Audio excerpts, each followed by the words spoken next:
फवाद चौधरी साहब, ये मुज़ाकरात के हवाले से आप क्या कहेंगे? एक तरफ हम देख रहे हैं पकड़ धकड़ है, दूसरी तरफ सिराजुल हक साहब कोशिश कर रहे हैं कि कोई मामलात बैठ कर तय किए जाए। उसामा, ये मुज़ाकरात तो ऐसे मजाक ही है ना, ये तो कोई इतनी सीरियस एफर्ट नहीं है कहीं से भी। सिर्फ आज मैं ये जो मजाक हुआ है पाकिस्तान के साथ, देखें कि पार्लियामेंट कह रही है, पाकिस्तान की पार्लियामेंट ये कह रही है जिसको सपोजिटली एक डेमोक्रेसी के साथ, जमहूरियत के साथ होना चाहिए, जमहूरी निज़ाम के साथ होना चाहिए। वो कहते हैं कि हमारे बाद कोई पार्लियामेंट ही नहीं आएगी और पाकिस्तान के लोगों को कोई हक नहीं है कि वो वोट से अपने नुमाइंदे चुने, और इसके लिए हम अखराजात और फंड जो है वो नहीं देने देंगे। अब आप देखें, जहाँ पे ये इतने गिर चुके हों, जहाँ पे जमहूरियत की कोई कदर ही ना रह गई हो, जहाँ पे कोई एक फस्ताई हुकूमत और एक फस्ताई निज़ाम जो है वो इतने पंजे गाड़ चुका हो, वहाँ पे मुज़ाकरात वगैरह तो रेलिवेंट है। वहाँ तो सिर्फ जद्दोजहद ही का रास्ता वो वाहिद रास्ता है जिससे अवाम अपने हकूक रिक्लेम कर सकते हैं। और अब चूंकि इन्होंने सुप्रीम कोर्ट को भी एक बिल्कुल जो है वो बंद करने की कोशिश कर रहे हैं, अदालती निज़ाम को ख़त्म करने की कोशिश कर रहे हैं, लोगों के ऊपर जबर और फस्तायत जो है वो इन्होंने की हुई है, तो इसलिए एक ही रास्ता है, वो जद्दोजहद का रास्ता है।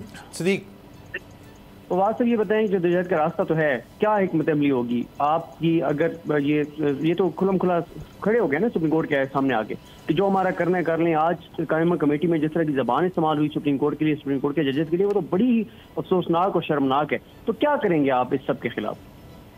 देखिए, पहले तो मैं तो समझता हूँ कि सुप्रीम कोर्ट को जिन मेंबरान ने आज ये वोट दिया है उनको डिस्क्वालीफाई करना चाहिए।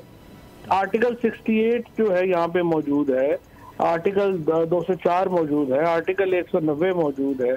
अगर आइन सुप्रीम नहीं है, पार्लियामेंट जो है वो इस किस्म की लोगों पे मुश्तमिल है, तो ये सारे लोगों को डिस्क्वालीफाई करना चाहिए सुप्रीम कोर्ट को, और इनको 2-2, 6-6 महीने जेल भेजें, तो पता तो चले मुल्क में कोई निज़ाम तो है ना। इस तरह तो बिल्कुल ही आपने जो है वो निज़ाम ही ख़त्म कर दिया है, ना कोई आइन रह गया है, ना कुछ रह गया है। तो जाहिर है कि इस तरह तो सवाए इसके कि आप लोग सड़कों पर निकलेंगे और एक ईरान के इनकलाब की तरह या श्रीलंका की तरह का माहौल हो, दो ही रास्ते हैं ना, और तो कोई रास्ता नहीं ये छोड़ रहे हैं, ना किसी इदारे को मान रहे हैं, ना आइन को मान रहे हैं, ना कानून को मान रहे हैं।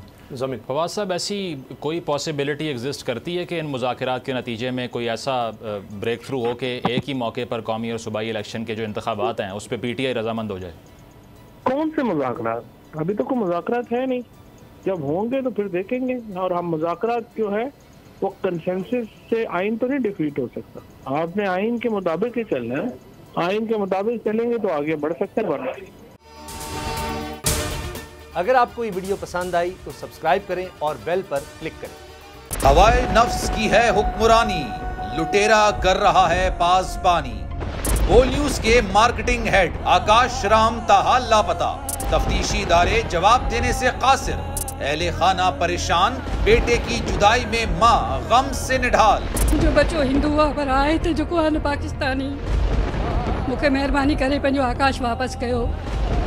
हुकूमत से बेकसूर और मुहिब्बे वतन बेटे की बाजियाबी के लिए फरियाद। आकाश राम के अगवा के खिलाफ अहले खाना की जानिब से सुप्रीम कोर्ट में दरख्वास्त दायर। सुप्रीम कोर्ट के चीफ जस्टिस उमर अता बंदियाल से आकाश राम के अहले खाना की जल्द समाअत की इस्तदा। मुश्किल की इस घड़ी में आलमी मीडिया ने भी उठाई आवाज। CNN, आज तक, इंडिया टुडे, टाइम्स नाउ समेत आलमी मीडिया ने आकाश राम के अगवा के खिलाफ दिया बोल का साथ। उफ क्या जुल्म है, बोल इंसाफ का मुंतजिर। सब्सक्राइब करें और बेल दबाएं ताकि कोई खबर रह न जाए।